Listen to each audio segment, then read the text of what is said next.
fenêtre sur l'emploi. On vient de l'évoquer il y a quelques instants avec Thibaut Guilluy, un certain nombre de jeunes ont besoin de se reformer, de se former sur leur CV. On ne sait pas trop quoi mettre, dans quel ordre, comment le faire. Et on en parle justement avec Julien André. Bonjour Julien. Bonjour Arnaud. Ravi de vous accueillir. Vous êtes le fondateur de CV Professionnel. Alors d'abord, une question liminaire. Bon, vous n'allez pas l'aimer ma question, mais certains disent le CV c'est fini, on n'en a plus besoin, on a juste besoin de faire un clic. Vous dites l'inverse. Vous dites le CV il est très utile. C'est vrai que ça fait 20 ans moi, que j'entends dire que le CV est mort. Et aujourd'hui, on constate que 90% des recrutements, enfin des mises en relation candidats-recruteurs se font à partir d'un envoi de CV, encore aujourd'hui.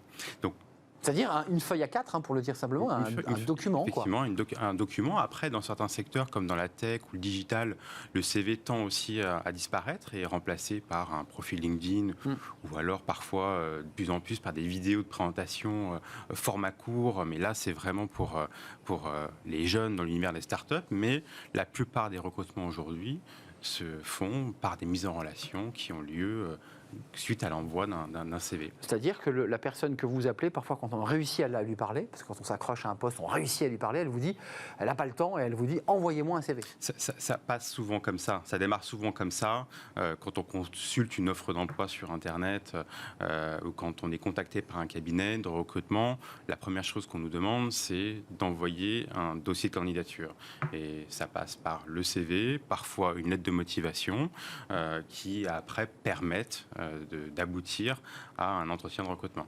Alors, commençons par le début, les fautes évidentes ou pas d'ailleurs à ne pas commettre quand on remplit son CV, parce qu'on s'est tous retrouvés un jour à 20 ans, à 40, à refaire son CV et à se dire, oh là, alors plus on est âgé, plus c'est compliqué parce qu'on ne sait pas dans quel ordre on doit tout mettre. Il y en a de nombreuses fautes possibles que l'on peut commettre quand on rédige son CV. La plus basique, c'est les fautes d'orthographe. Donc, fautes d'orthographe, de ponctuation, voilà. Donc, il faut se relire, se faire relire, utiliser des correcteurs d'orthographe, parce que ça peut vraiment, c'est éliminatoire. Bon, ça, c'est l'orthographe, c'est énorme, c'est grossier. Il y a les erreurs qu'on ne doit pas commettre, mais qui sont un peu plus fines, un peu plus subtiles. C'est quoi?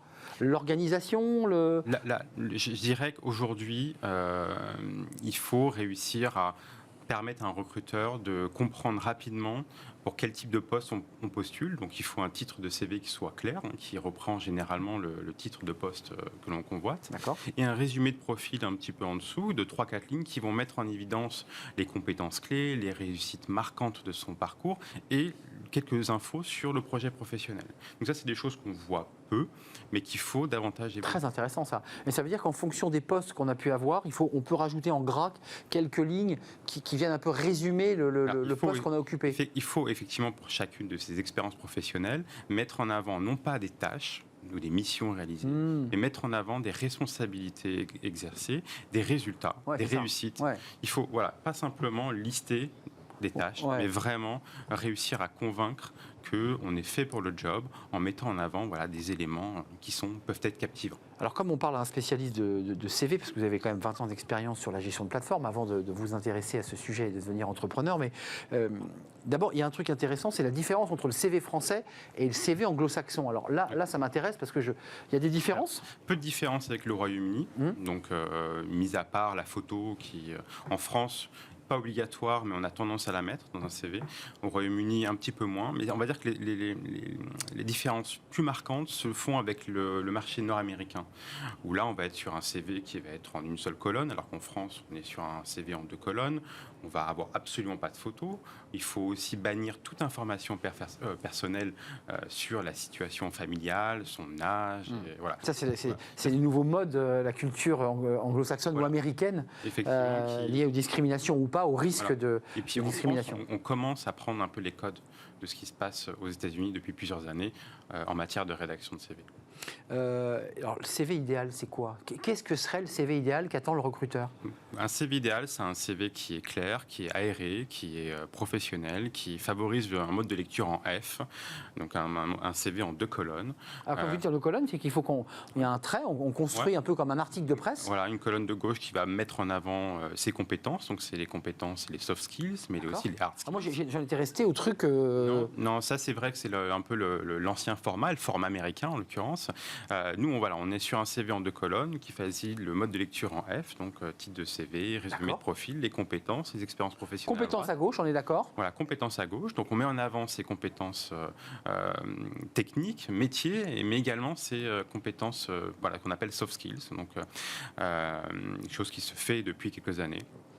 Et puis, sur le fond, ce qu'il faut surtout, c'est vraiment réussir à rédiger des synthèses de ces expériences pour en faire, comme je disais tout à l'heure, des contenus qui mettent en avant des résultats. Pas des lignes de date. Voilà, c'est des résultats, c'est des réussites, c'est des éléments qui vont vraiment être intéressants à lire.